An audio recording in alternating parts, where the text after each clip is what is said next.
AU.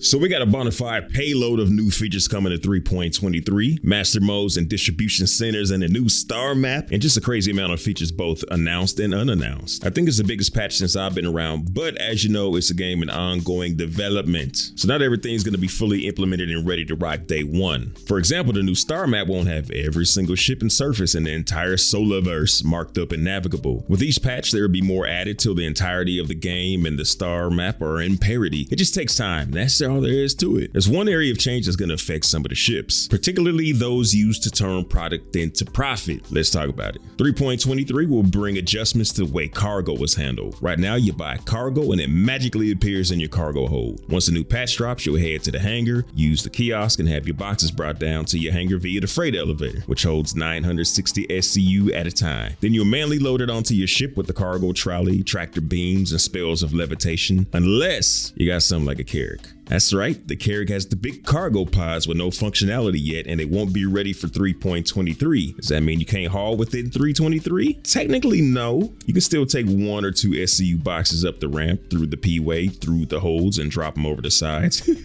But with a 456 SCU capacity, nobody's gonna do that. Well, somebody probably will. Would you? It effectively takes the Carrack out of the trade game, except Chad McKinney did say that they're working on support for automated loading options for all ships and locations that support it. So if it's not in a location that supports it, you might be a little SOL. I'm not even 100% sure on exactly how the cargo pods are supposed to work, but Astro Chronicles has theory crafted up an animation for it, so go check him out. The Carrack isn't the only ship this affects. The big boy Herc and any ship with a big loading ramp or elevator is fine, but the 600i Touring only has one single point of entry or egress, and it's a small elevator. So if you're not at one of those special locations that got the automation they're trying to work on, no soup for you, at least until the rework happens. Maybe they'll install an additional bigger, better elevator, but they didn't say. Matter of fact, here's what they did say about the Touring edition. Moving on to the Touring variant, we get a completely different experience. The Touring's primarily split between 2 main decks, though one of the decks is across 2 floors.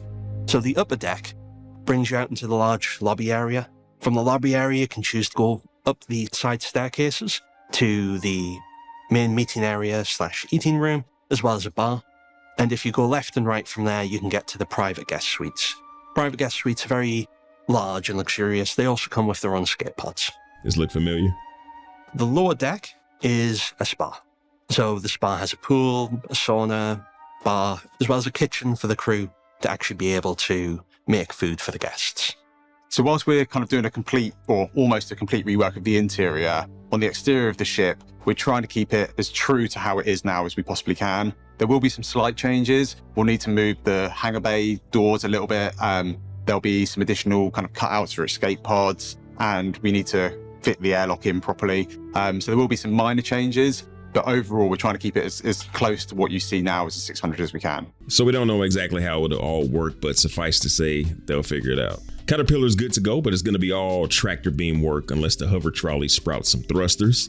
It's one of the more difficult ships to load in that you need to be in full Tetris mode to get it done quick. No word on the status of the raft. The onboard tractor beam will make it a breeze, but it's not currently online yet. The Origin 100i has cargo storage, but the edge of the bed blocks just enough of the cargo hold to make it unusable. If we could flip the bed up to the wall, it would solve that and allow another box or 2 in the ship. The Aurora?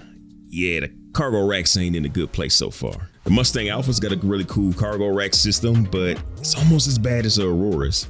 You can't get these all the way out after a spell though. Be easier just to use the force and throw the whole thing in the elevator and let them deal with it. You might say, these ships don't carry enough cargo to matter, but you gotta remember, not sure about 3.23, but there will be cargo missions that don't require a big hauler, just some cargo space. So yeah, there's still some work to do after the patch drops, but if you've been around for a while already, you already know the flow of the things in the verse. Ships that are still in concept will no doubt be ready to haul straight out the gate. And really there aren't any issues with completely enclosed cargo rooms like there are in the 600i. But you gotta wonder how long it'll take to load the Banu Merchantman. Almost 2,900 SCU going up and down the elevator, 5,400 SCU on the Javi, almost 100,000 SCU on the whole E.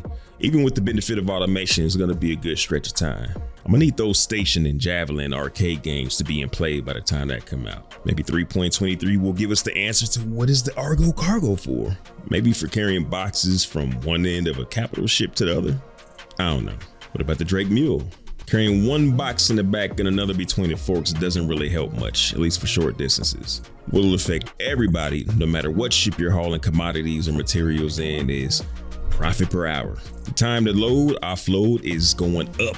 The Aegis Reclaimer money printer of the verse will still solidify your status as an oligarch, but much slower. We did a live stream bringing cargo to a planet to build a box fort house, and with 2 people offloading, the going was slow. A lot of folks rode with a crew on a reclaimer. I understand this, and they're on the right track, because without 2 or more people just offloading and a couple people on the ground moving it to the freight elevator, you're gonna be at it all day. That goes for space truckers too, but to a lesser degree. The whole sea will keep its automated loading at stations, at least for the time being, but ships like the Cat and the Hurt got a lot of ground to cover by hand. A couple years ago, Tony Z and Rob Reininger gave us some insight to what we have to look forward to for the future of loading and the cost to do business. Because it's not worth it over here, and we can make those inventory volumes smaller to match the type of people that we want frequenting those stores, I'm just not going to waste my time. As a large-scale shipper, I'm going to go to the bigger places that can handle it, that can get me in and out faster, that I can hire more people, where there's going to be other people there that I can potentially hire, like the service beacon. It doesn't matter if I'm out in the middle of nowhere, because nobody's there to come that have the specialists. It's only at these select ports where they actually have trained dock workers skilled in in moving volatile cargo. And if you go to a place where you don't have it, and you have Joe average NPC try to do it, then you may wind up suffering the consequences of, oh, you lost your cargo, it was blown up, your ship was destroyed, you have to go to insurance, reclaim, et cetera, all because you basically tried to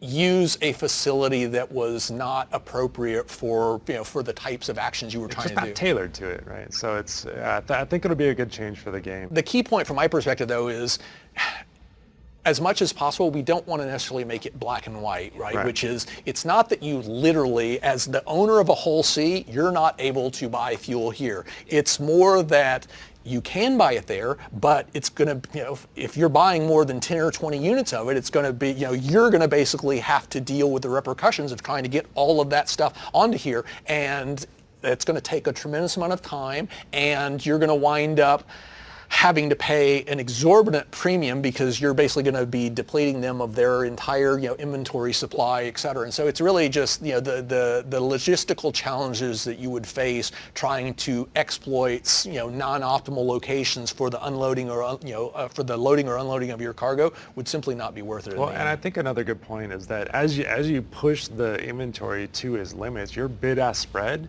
is going to actually be going down. As price per unit of the cargo is going to diminish as you get closer and closer to the inventory limits. So it's going to encourage you to go to places with those larger scale inventories so that you can keep your profit margin as high as possible. So somewhere down the line, we'll have some help from NPCs, but the amount of help and the quality of help will vary depending on the location you're trying to trade at. I'm just excited to see how it all shakes out, but go ahead and watch this video for no reason.